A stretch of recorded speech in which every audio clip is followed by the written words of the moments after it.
Ang vodcast na ito ay may temang hindi angkop sa mga bata. Gumamit ka ng headset, baka marinig nila. Ang pag-uusapan natin ngayon ay big deal pa ba ngayon ang virginity? So nakikita ko kasi sa generation ngayon kasi parang hindi ni. So nag-a-advise ako na, wag mo na kayo magpapabuntis ha. Alam niyo naman yan. Virginity is a social construct made to control women. Yes, bakit sa lalaki hindi na Hindi issue pwede. kung hindi kayo virgin, but sa Yeah. babae issue? May gumalaw na dyan, ayoko na dyan. May choice sila na yung virgin na lang. So, yung virginity, it's something they feel that they're taking. But they don't actually take anything. Casual sex, okay ba to sa inyo? Iba pa rin talaga yung feeling na gano'n, na nililigawan ka na hindi agad basta sex yung habol sa'yo. Ba't dapat may kilig? Oo, Huwag and yung parang gusto mo makipaglarong apoy, tara magpabaga tayo. Yun agad sa happy ending eh. Kaya guys, listen up. Don't be a fool, wrap your tool. pero hindi naman to sex work, pero like, people think it's like that kasi di ba maraming nasasabihin na, uy, ito, pokpok siya, ganito, nagpapabayad yan. Grabe kayong naman kayo. judgmental. Ang daming Pag ganon. nakarinig ako niya, kokotongan ko. Ano sa tingin mo yung benepisyo na nagagawa nyo sa mga viewers? Yung Nakakatulong kami sa pagpapatangkad ng mga Parang hindi ako naniniwala. Hindi ako lumaki.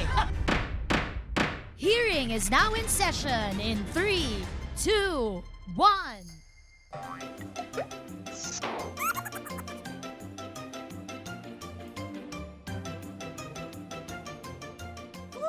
Gabi, napakainit naman ngayon dito sa aming session hall.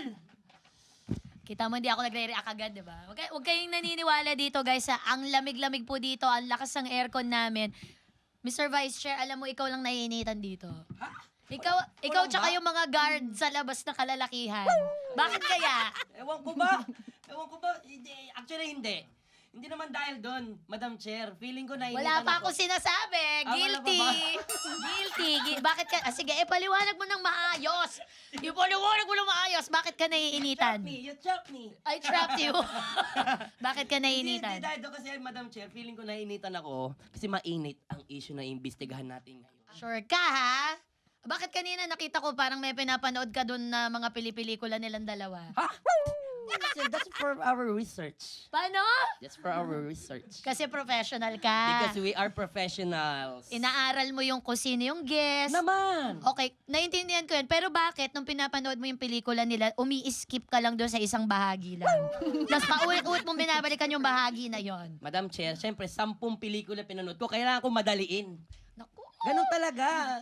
Simulan na natin ang hearing na ito. Okay, please rise for your honor. Madam Chair, Tuesday Vargas. Thank you so much, everybody. Maraming salamat. Please sit down for your Vice Chair, Mr. Buboy Villar. Sit down. You're rocking the boat. Naiba na yung pangalan ng ano natin.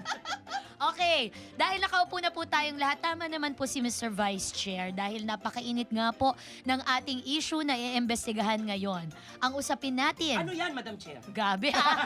Iba yung energy mo ngayon, Buboy ha. Talagang, Okay, ang pag-uusapan natin ngayon ay big deal pa ba ngayon ang virginity? Maganda yan. Marami makaka-relate. Ang ganda pag-usapan nito, Madam Chair, kasi tabu ito eh. Oo, ay ang taray mo doon sa tabu ha.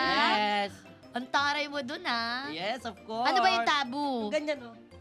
Tabu yon yung pagka naliligo. Hindi, tabu-tabuan, maliwanag ang buwan. Last mo na yon. Hindi na yung mauulit.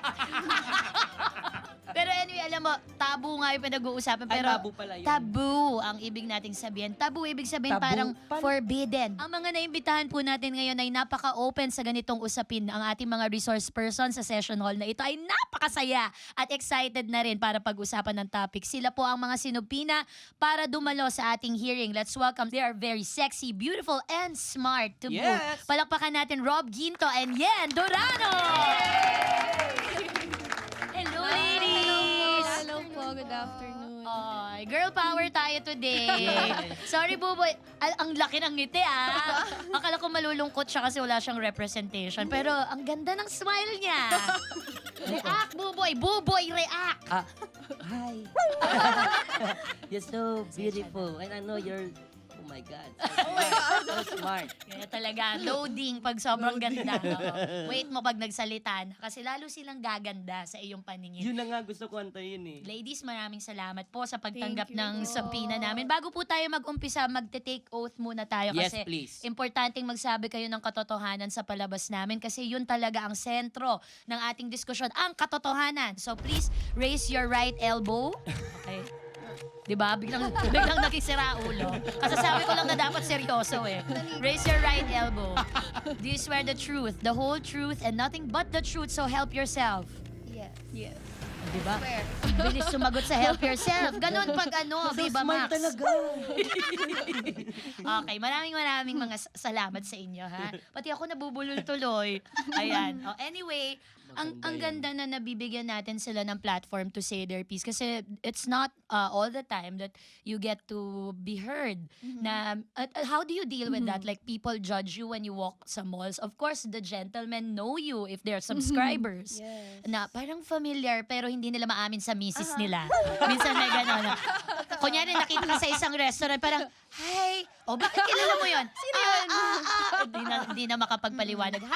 How do you deal with the attention, with the judgment? How do you go about your daily lives knowing that this is the line of work you're in? And Filipinos, sasabihin ko na, hindi naman lahat, Filipinos in general, look down on people who work in this kind of industry. Anong masasabi niyo dun? How do you do that? Sa akin naman so far, yung mga, yung mga fans kapag once na, halimbawa nakita nila ako, uy, tawag dito, Rob from, minsan babaguhin nila, Black Rider, ganyan. Sa ibang nila ako pa, sasabihin nila na nakita nila ako. Pero minsan sinasabi nila Viva Max. Sa naman, minsan yung mga asawa naman nila is, Game naman. game din naman. Support Minsan sila. pa nga, nakikipag, din sila din yung mismong nakikipag-picture din sa amin, ganyan, mga asawa. Ayun po. Nagagandahan na rin siguro. No? Baka nakakakuha ng technique. May pagka-educator na rin kasi sila. Buboy, oh. Alam ko nag-aaral tayo pero hindi ganun pag-aaral ang Hindi ako ginagawa ganun. natin today. Madam Chair, hindi ako ganun. Kaya ako nanonood ng ganyan kasi nga punong-puno ng aral. Yes! Napaka-studios niya, no? Aral siya ng aral. Ikaw naman yan, how do you handle that? To me, parang I feel happy naman na may recognition din. And hindi naman sa binabastos kami. May tingin lang na alam mong minsan na alam nila kung May ano yung iba. ginagawa. May iba. Oo. May halong libog minsan. Ganun. Paanong rebatal? Pag may kunyari may kabastusan na na-mention tas hindi talaga nagpanting Oh, yan, yung oo, tenga mo. tama. Anong rebatal? Anong kadalasan mo sinasabi? Minsan tinatawanan ko lang. Kasi hindi naman siya yung bastos talaga. Parang, it's just human nature Mm-mm. for me. So parang pinasok ko to, alam ko yung pinapasok ko, you have to deal with the consequences. Galing. Tama. Bukas sa mata niya nung pinasok niya ito. Tama. Yeah. Tsaka maraming klase ng entertainment. Ano yun, para lang din sa info ng lahat po. Hindi lahat ng nag-work na ganun yung pinoportray on cam. They're like that in real Ganun life. talaga Like, sa Yes. totoong for buhay. sure, the girls who are, like mga nakasama natin mga sexy stars na kung tawagin. no? Aha. Sila pa yung pinaka-conservative magdamit on a regular Totoo, day. totoo. They don't speak ill of other people. Medyo quiet and reserved. Pero it just so happen na ito yung trabaho nila. Yes. So, yun, please reserve your judgment. Lalo na in public. Pag may, ay, nakita kita! Nakita ko yung dodo mo, nilabas mo lang. Tapos, tita, nasa church po tayo. Huwag po kayong ganon, casual. Oo. Parang galangin nyo naman ako as a person. So, matutoy tayong ihiwalay ang trabaho ng tao sa totoong pagkatao nila. Tama. And ito choice namin tong ginagawa namin. Not because we're really like that. It's because we have needs. We have bills to pay. People need to work. Work is work. Mhm. Sex work is work. Pero hindi naman to sex work. Pero like, people think it's like that. Kasi di ba maraming nasasabihin na, uy, ito, pokpok siya, ganito, nagpapabayad Huwag yan. ganon. Grabe kayong naman kayo. judgmental. Ang daming Pag ganon. nakarinig ako niya, kokotongan ko. Kayo mag-alala. Yun, maraming, Nakapagtanggol. Charis. there's a stigma around people like us who do this na, gano'n, mga bayaran, stuff like that. Pero not all. Oo, There are some, generalize but not all. Yun lang naman. Mm-mm. So it's empowering kasi nasa POV yan ng tao eh. We get to Tama. choose if we are affected or not. And in my case, hindi talaga ako apektado. Oo, nakikita ko nga sa persona mo, napaka-strong nung personality mo rin talaga. I mean, ikaw din, Rob. Mm-mm. Init talaga. Alam mo, may follow-up question pa sana pero naipit ulit dun sa may throat area. Oo. Ikaw, Mga guard, ba't andito kayo? doon kayo, wala na nagbabantay sa Wala baba. nagbabantay sa baba, dami na nakapasok. Ala, ang dumi-dumi na ng GMA, wala na naglilinis at saka wala nang bantay kung sino na nakapasok. Rob, ikaw naman, napanghihinaan ka ba ng loob pag may judgment na ganon? Or feeling mo kagaya din niyan na hindi, nasa akin ang power. Ako ang magdidikta. Ay, hindi po. Kasi ang akin naman, wala naman akong pakialam sa mga judgment. Katulad din niyan. Kasi ang importante sa akin, ginagawa ko ng maayos yung trabaho ko. Wala akong inaapakan na ibang tao. As long as na masaya ako sa ginagawa ko, ito yun.